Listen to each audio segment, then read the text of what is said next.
তারুণ্যের সমাবেশে লন্ডন থেকে ভার্চুয়ালি যুক্ত হয়ে বক্তব্য রাখছেন বিএনপির ভারপ্রাপ্ত চেয়ারম্যান তারেক রহমান। সরাসরি চলে যাচ্ছি সেখানে। বিএনপির অগ্রাধিকার তালিকায় রয়েছে সারা দেশে পরিকল্পিত উপায়ে বৃক্ষরোপণ করা গেলে জলবায়ুর নেতিবাচক প্রভাব থেকে মোকাবেলা করা সহজ হবে।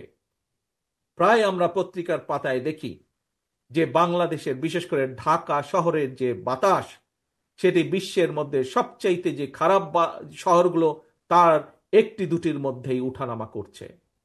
এবং শুধু তাই নয়, বৃক্ষরোপণ সহ আরো কিছু ক্লাইমেট পলিসি নির্ধারণের জন্য আমরা এরই ভিতরে কাজ শুরু করেছি বিশেষজ্ঞদেরকে সাথে নিয়ে।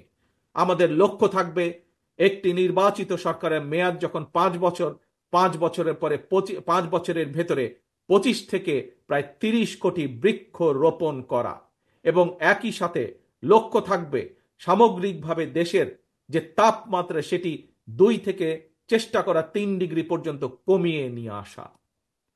প্রিয় ভাই বোনেরা, গণতন্ত্র পুনঃপ্রবর্তন করে স্বাধীনতার ঘোষক রাষ্ট্রপতি জিয়াউর রহমান এই দেশে উন্নয়ন উৎপাদনের রাজনীতি চালু করেছিলেন। Mother of democracy Begum Khaleda Zia দেশে নারী শিক্ষার প্রসার ঘটিয়েছিলেন।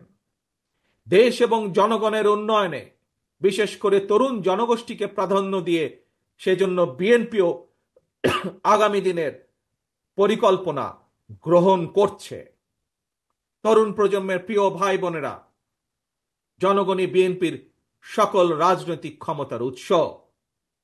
তাই আমরা সরকারে না থাকলেও একটি দায়িত্বশীল গণতান্ত্রিক রাজনৈতিক দল হিসাবে তরুণ প্রজন্মের সামনে দেশ এবং জনগণের উন্নয়নে বিএনপির নেওয়া যে বিস্তারিত কর্ম পরিকল্পনা তার কয়েকটি অগ্রাধিকার কর্মসূচি আজ সংক্ষেপে আপনাদের সামনে আমি তুলে ধরলাম।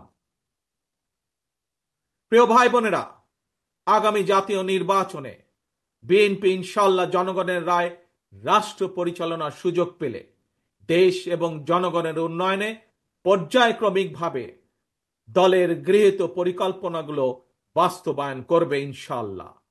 তবে যে কোনো দলের তাদের কর্মসূচি বাস্তবায়ন করতে হলে দরকার একটি জবাবদিহিমূলক সরকার, দরকার একটি নির্বাচিত সরকার।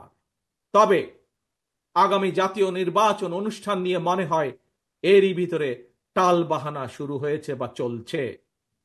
কথিত অল্প সংস্কার আর বেশি সংস্কারের অভিনব শর্তের আবর্তে ঘুরপাক খাচ্ছে আগামী জাতীয় নির্বাচনের ভবিষ্যৎ। তারুণ্যের সমাবেশে লন্ডন থেকে ভার্চুয়ালি যুক্ত হয়ে বক্তব্য রাখছিলেন বিএনপির ভারপ্রাপ্ত চেয়ারম্যান তারেক রহমান।